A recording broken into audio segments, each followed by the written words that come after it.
yet. We do. Actually, we do. Let me go ahead and show you phone orders. So I kind of chunked out of that one.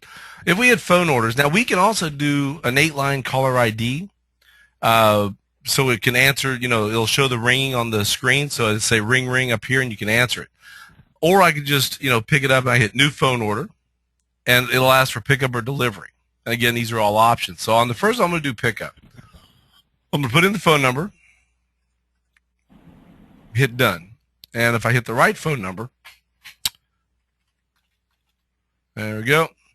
I can, it'll pop up the name if I've ordered before. It'll pop up the address. List all customers. Let me go ahead and hit that. There we go.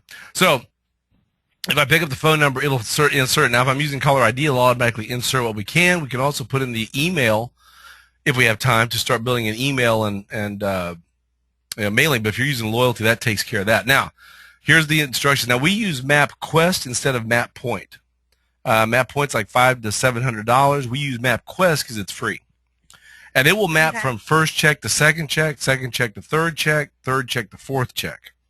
Doesn't map the return. Hopefully they can figure out how to get back. But you never know. Yeah, exactly. Yeah, this is true.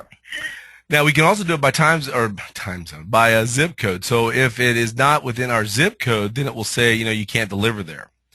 But we try to, again, keep everything one touch. I want to, what? I'm not going to, why don't you deliver it? I'm going home. So with one touch, I can change it. Oh, you know what? I got to go pick up my dry cleaning anyway. Let me pick it up. So I'd like to pick up at 5 p.m. Or I want it ready in 45 minutes. 12:47. And does it let you do like a deferred order if they wanted to do it for tomorrow? Absolutely. And you can have as many orders as you want per person. Now, what's cool about this is that I can pick the date and I can pay a deposit. So if it's the car dealership or the school or Microsale, they're ordering 20 pies, I can go ahead and put a deposit in and pay a deposit against that order. And what's cool about that is it holds that deposit against that check. So that way you don't have to keep track of it somewhere else. It does it for you automatically. Now, this screen pops up if we're going to use caller ID, and that's all the caller ID lines. I can change any of this information with one touch. Last time I ordered was 3/06/2012.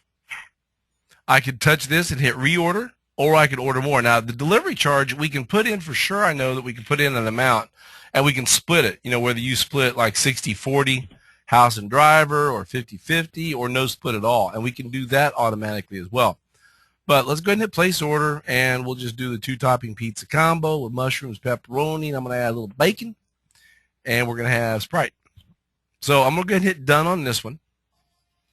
Now, if it is within the 20-minute or whatever we put as your production time, then it will automatically print to the kitchen. If not, then it will hold that order. So, for example, if I put it in for Saturday, now we have two options. We can have it print immediately and then the kitchen stick it, which I don't like that so much, because what if in a rush, I just make it now? So I let the system manage it. So the system holds it, and then 20 minutes before whatever the production time is, it'll fire off to the kitchen automatically. Now, what's equally as cool is that tonight at our daily close, it will automatically print a report of all of tomorrow's pending orders. Oh, okay. Yeah. That way you don't get caught off guard. Some of a heads up. Exactly. Now, when I go into phone orders, let me go ahead and do a new phone order, and then we do a delivery. So now I'll just put in a random number. All right, hit done. I can put in the name,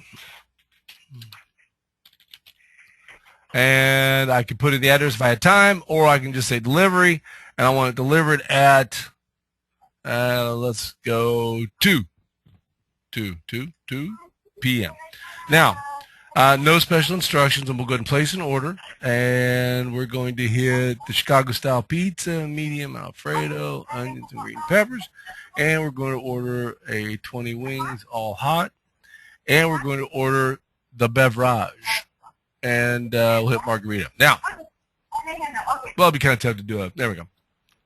So I can hit done. I've put in that. Now, on a delivery, it's going to ask, pay with credit card, charge customer now, yes or no. If we answer yes, we put the credit card in. Prints a voucher, he takes it and signs it. If he answers no, then we assume that it's going to be cash. So I'll hit no, no credit cards, and it's probably going to pay cash. Now, we can have barcodes print on the bottom of the guest checks as well in case, like if you're doing a boatload of delivery, we can have the driver just scan the checks in with the barcode instead of having to enter in the check numbers. Now, had I been smart, hang on, let me find the check number. All right, so check number 4, delivery pickup, check number 5. Okay, so we have multiple ways of assigning drivers. We can do it from the main screen, and it depends if you have a separate screen for just delivery. Some restaurants do. That's why we have these buttons up here. So I can assign driver. My driver is mini driver. I can hit 6, and then I can either scan in the check or I can put in the check number. And I can put in all the check numbers, hit exit. Now I've updated the driver. Now it's assigned to that driver. I can look at it as a manager or whomever as a delivery status. All right, so Hannah's order is 0 minutes out, means it's less than a minute out. Total is 2362. Mini driver has it. You can change the driver if so, but on this one you can pretty much just see the orders. Now there's more detail if we go into phone orders, access phone orders. Here's all my orders, pickup and delivery. I can sort it. I can show today's pending orders. So if I need to see what I'm doing tonight, I can select a date for pending orders, or I can select week to date or period to date. So I can look at all my pending orders for the month. I can also go into options menu. I can search by phone number, street, driver name, customer name. I can list only delivery, only pickup, or pickup by a certain time. I can sort by open time or delivery. I can also print my pending orders or my pending summary. I can also release any orders that are pending. Someone comes in and goes, you know what? I need my pizza now. I can release the order to print in the kitchen, or I can do a driver sales report. If you put in the manager number. I got to change that. There we go. So what we can do is open orders. There's none. Net open sales. There we go. Open discounts, open sales, and total delivery sales.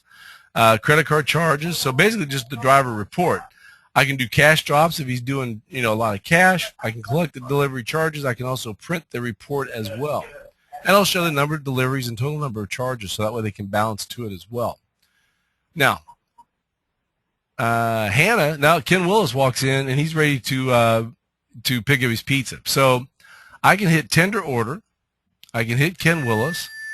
And then I said, well, sir, it's going to be about another 5 minutes. How about a cold pitcher of Miller Lite? I'm a sucker for Miller Lite, so I answer yes. So I go ahead and order it. So I can add to the order, and then I can hit tender, pay the cash out. I can also, and that's the release order button that's popping up. Now, I can also do phone order, access phone orders, or I can close straight to cash. So the driver comes back from Hannah's order. I can close to cash. Now, Hannah's was an advanced order, but I can pick that order.